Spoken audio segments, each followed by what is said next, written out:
선생님께서 연구하시는 되게 재미있었던 과거 중에 여자들끼리의 결혼을 네. 요즘에 이렇게 심취하여 연구하신다고 네. 들었어요. 네. 예, 그런 건 또 어떤 얘기였을까요? 제가 사실 지금은 안식년이지만 5년 전에 2013년에 안식년이 나와서 한국에 1년 동안 있었어요. 네네.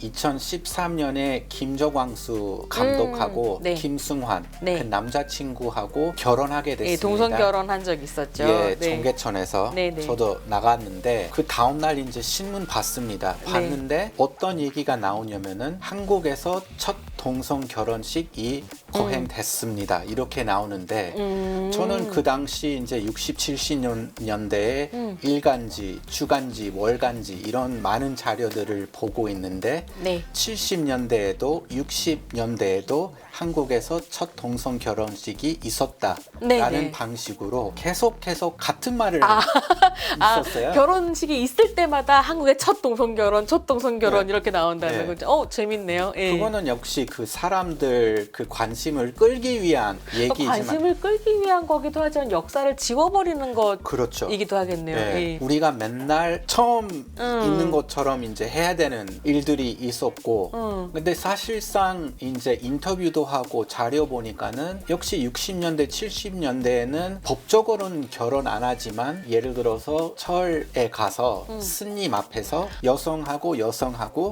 이제 동성 결혼 하는 이제 기사들이 많이 찾았습니다. 네. 근데 아까 방송 들어오기 전에 사진 보여주셨는데요. 네.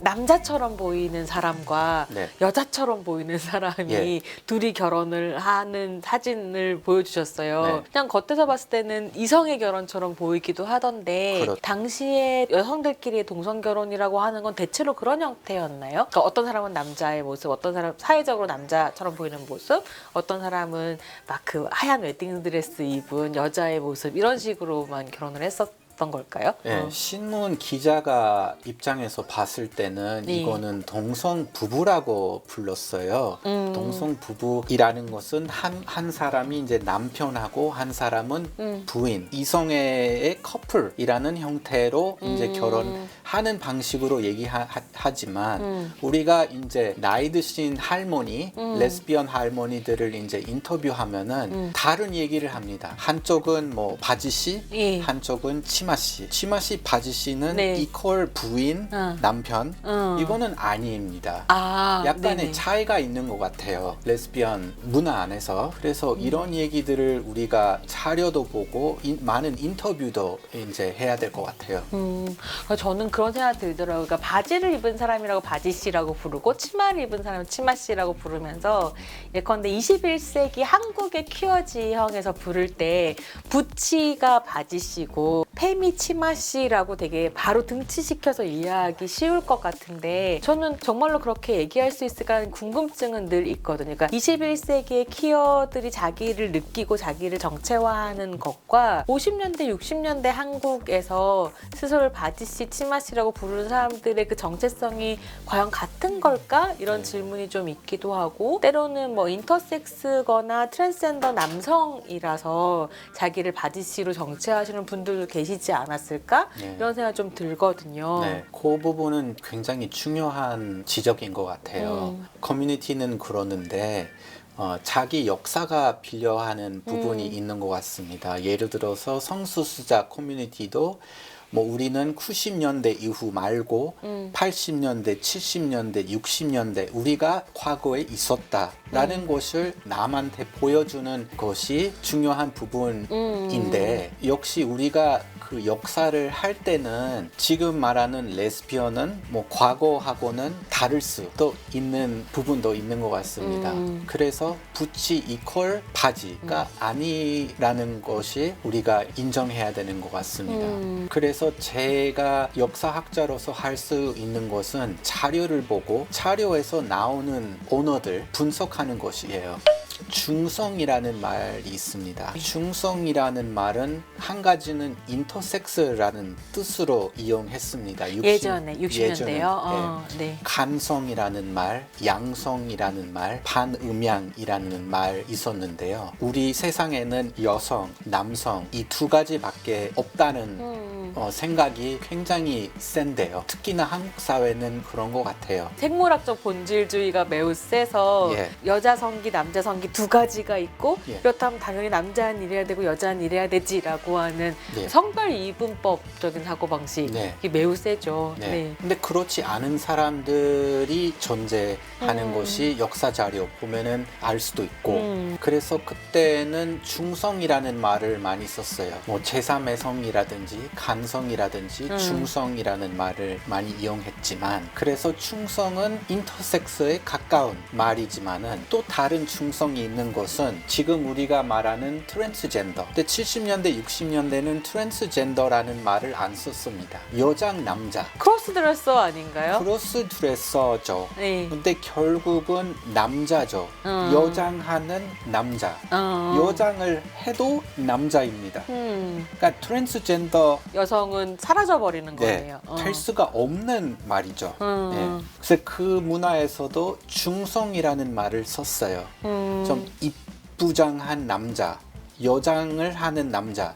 이것도 중성입니다. 근데 인터섹스의 중성은 수술을 받을 수 있습니다. 근데 중성의 트랜스젠더는 수술을 받을 수가 없습니다. 아, 그러니까 생물학적으로 중성인 사람은 이것을 뭐 장애거나 기형으로 봐서 시술을 할 수 있지만 네. 문화적으로 자신을 다르게 느끼는 사람은 말하자면 예. 그거는 인정해주지 않는 거군요. 그러니까 사회가 보기에 문화적으로 그렇다고 느끼는 네. 것은 그리고 재미있는 것은 그 옛날 한국 그 50년대, 60년대 신문 보면은 문답이라는 란도 나옵니다. 네. 질문하고 대답. 근데 어떤 한국 사람들이 이제 질문 던지는 거는 영국이나 미국에서는 성전환 수술할 수가 있다는 사실을 이제 봤습니다. 그러면은 우리나라 한국에서도 성전환 수술 가능할까요? 이렇게 신문에다가 질문을 합니다. 답은 뭐라 그러나요? 예, 보통은 그거는 안 된다. 인터섹스는 수술할 수 있지만은 근데 한국에서는 그 여장 남자 같은 경우 중성의 경우는 할 수가 없는 거라고 답을 합니다.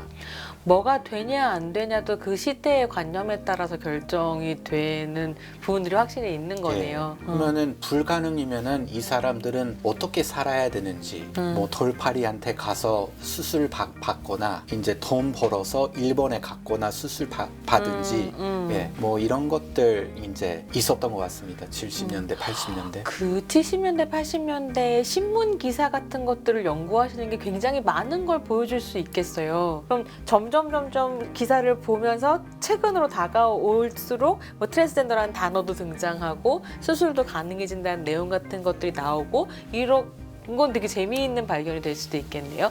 근데 저는 약간 궁금한 게 그런 질문을 신문에 어떤 사람이 보낼 수는 있다고 생각하는데 그래도 60년대, 70년대 그 질문을 신문에 실어준다는 것도 되게 재밌거든요. 어차피 안 된다라고 대답할 거면서 왜 신문엔 그런 질문을 실었을까요? 제 생각에는 그래서 어떤 신문이나 잡지를 여러 방면에서 분석해야 될 것 같은 생각이 들거든요. 그러게요. 그래서 많은 경우에는 우리가 지금 말하는 성소수자를 실리는 것도 이런 사람들은 우리가 아니다라는 오락 방식으로 성소수자가 등장하는 것 같습니다. 그래서 미디어가 많이 없는 시기에 뭐 영화, 주간지밖에 없는 시기에는 이게 일종의 오락이기도 합니다. 아, 오락으로서의 질문 선택이었을 거다. 예, 뭐 여장 남자를 봤을 때는 일반 독자가 이 사람들보다 높은 지위에 있다는 의식을 가질 수 있게 되는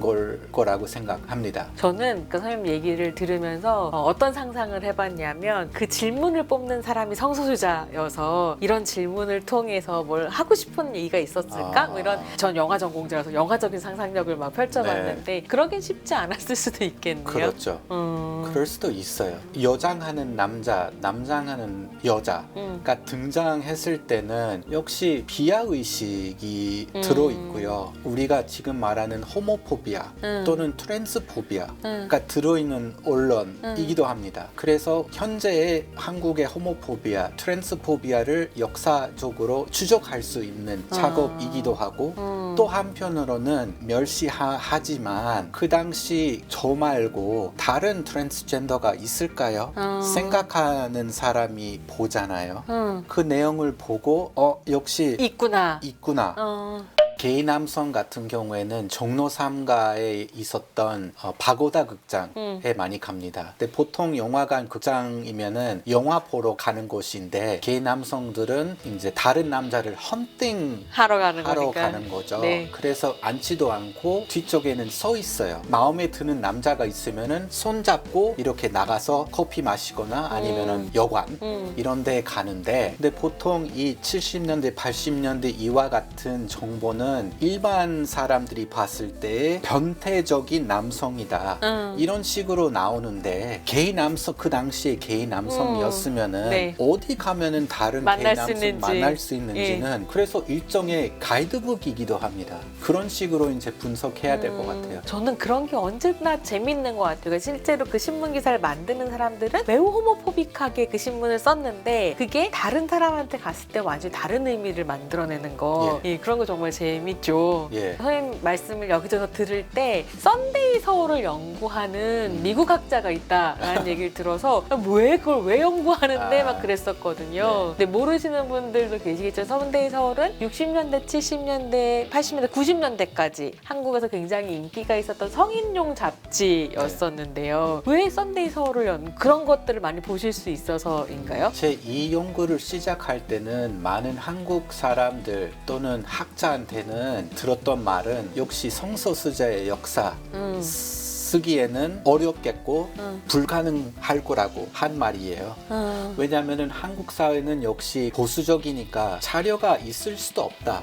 우리는 남긴 자료가 없겠다. 포기하라. 그런 식으로 얘기하는데, 그 서울신문사에 가서 선데이 서울을 열람한 적이 있는데 네. 그때는 굉장히 놀랐던 게 60년대 70년대는 아까 말씀드린 뭐 여장 남자, 남장 여자, 인터섹스 이런 얘기들이 굉장히 많이 나오는 것이었습니다. 그래서 선데이 서울뿐만 아니라 60년대부터 한국일보, 경향신문, 동아일보 거의 모든 신문사가 낸 주간지를 조사한 적이 있습니다. 그래서 주간지는 다른 일간지나 월간지에 나올 수 없는 얘기들이 많이 나오는 것 같아요. 성소수자뿐만 아니라 예를 들어서 미국 군인하고 한국 여성의 혼혈학이라든지 외국에 대한 정보이라든지 역시 섹스 얘기가 많이 나오는 것 같아요. 많은 역사학자들은 주간지는 이제 믿을 수 없는 가십거리의 자료라고 보는데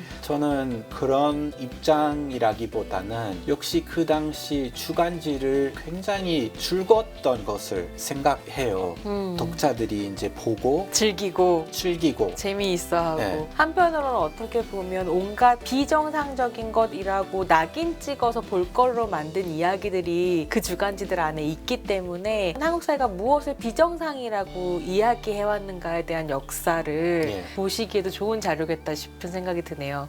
성소수자 아니면은 퀴어 연구는 일종의 하부 문화뿐만 아니라 일반 사회를 이해하기 위한 어떤 방법이기도 하다고 생각합니다.